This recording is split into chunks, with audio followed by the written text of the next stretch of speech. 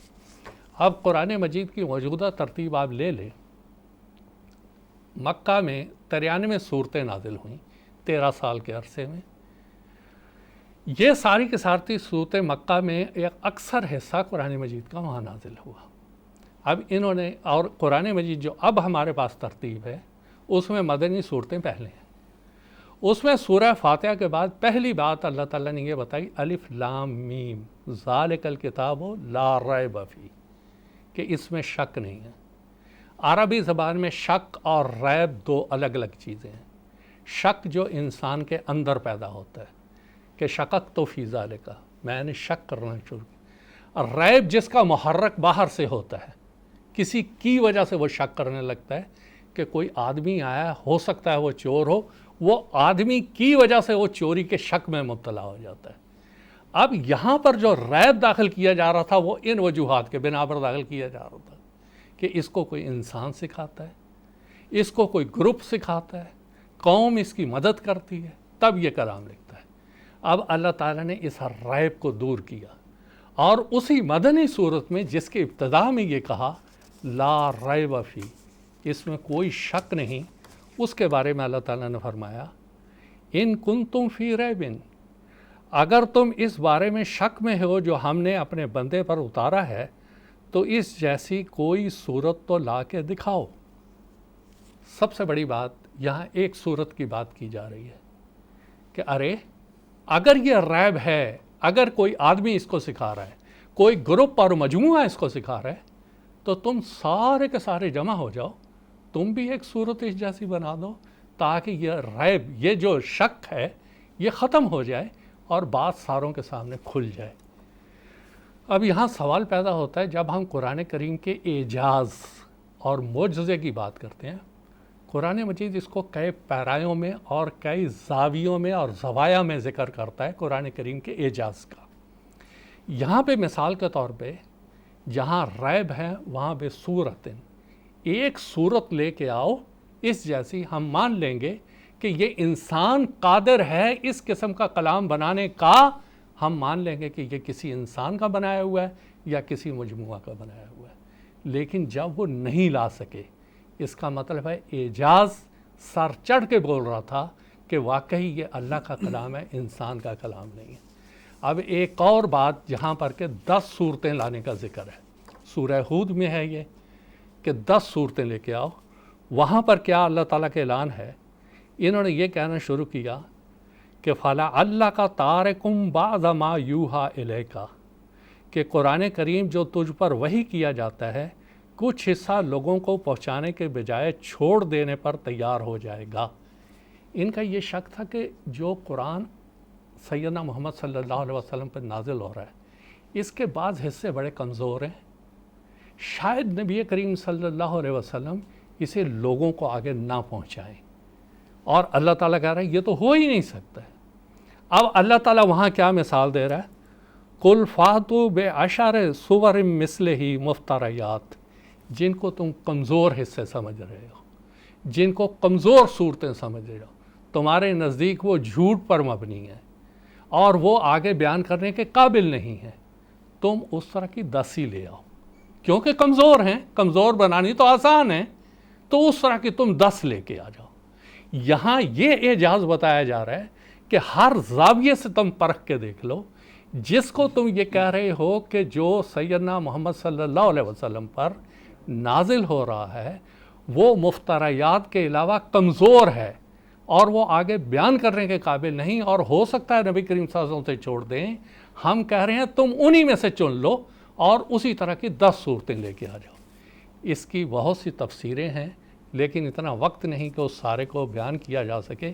حضرت مسلم موعود رضی اللہ تعالیٰ عنہ اس کی تفسیر میں بیان کرتے ہیں، بس اس جگہ قرآن کے مقابلہ کا مطالبہ نہیں، بلکہ یہ مطالبہ ہے کہ تم قرآن میں جو بھی کمزور سے کمزور حصہ سمجھتے ہو اس کے مقابلے میں 10 صورتیں بنا کر پیش کر دو تا تمہارے دعویٰ کی آزمائش ہو جائے۔ تفسیر کبیر جلد اول صفحہ 232۔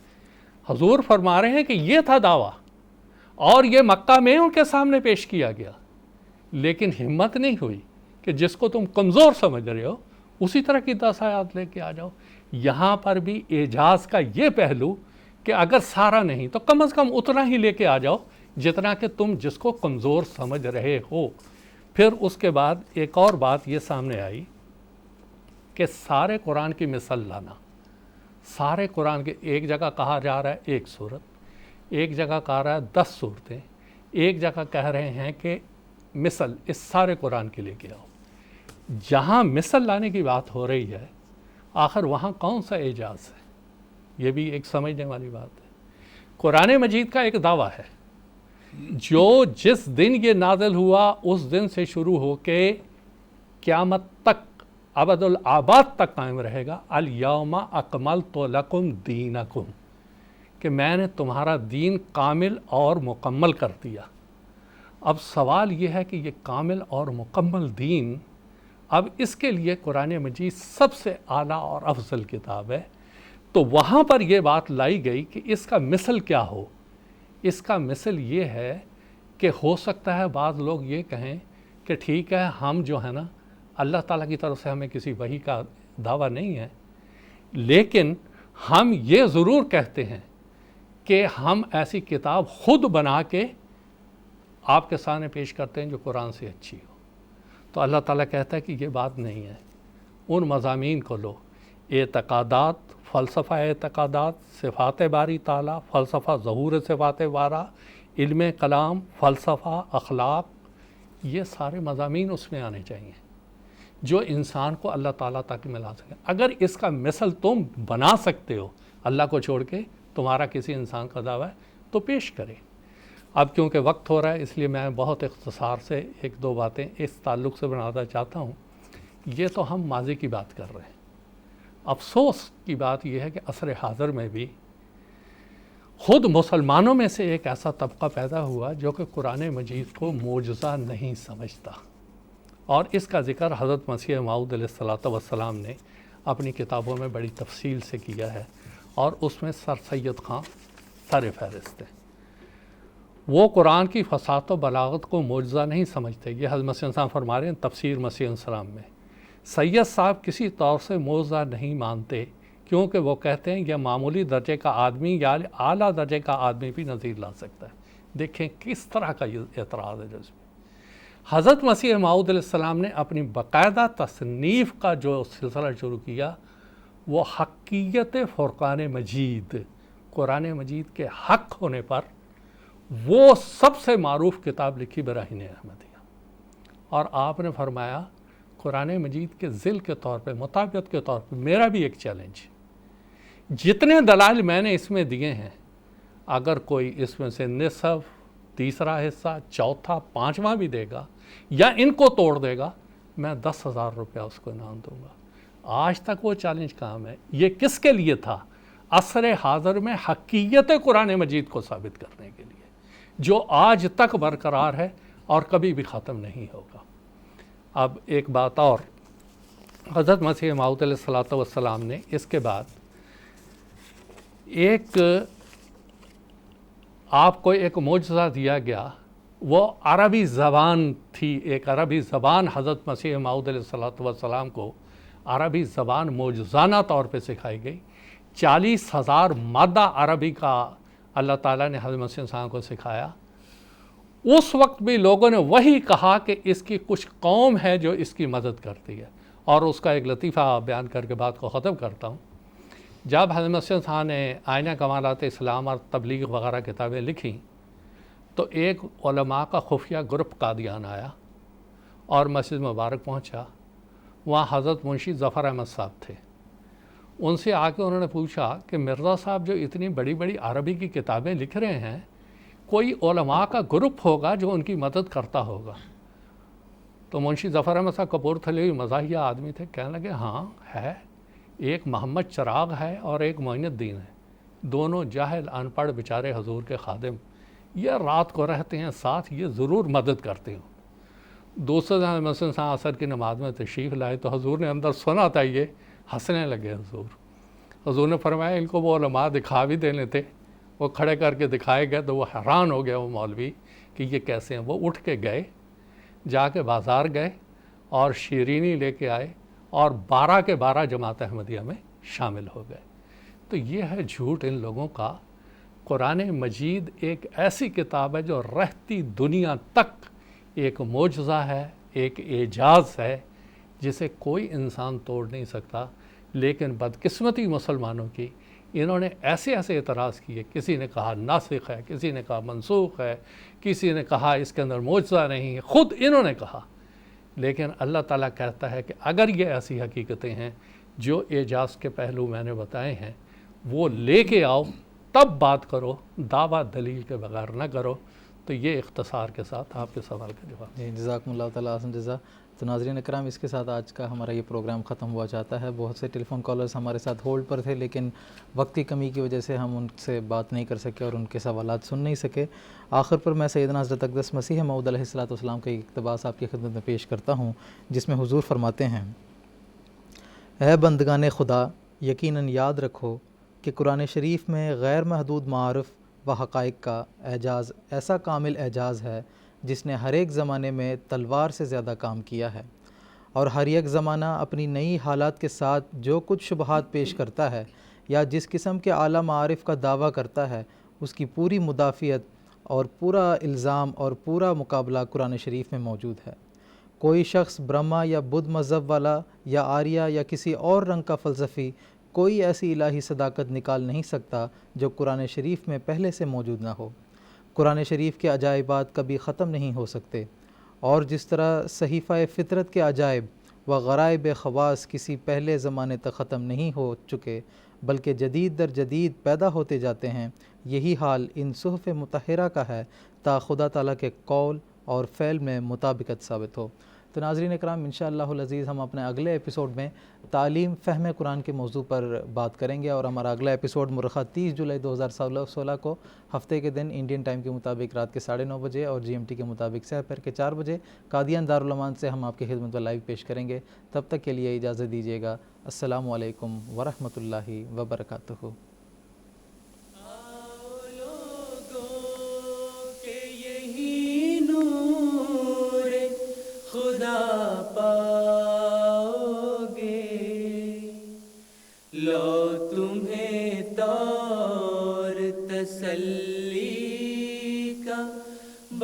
بتایا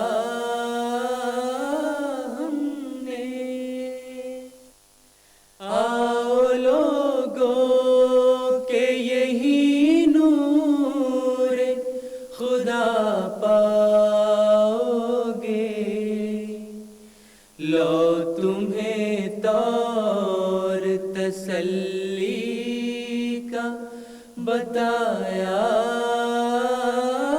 ہم نے. لو تمہیں طور تسلی کا بتایا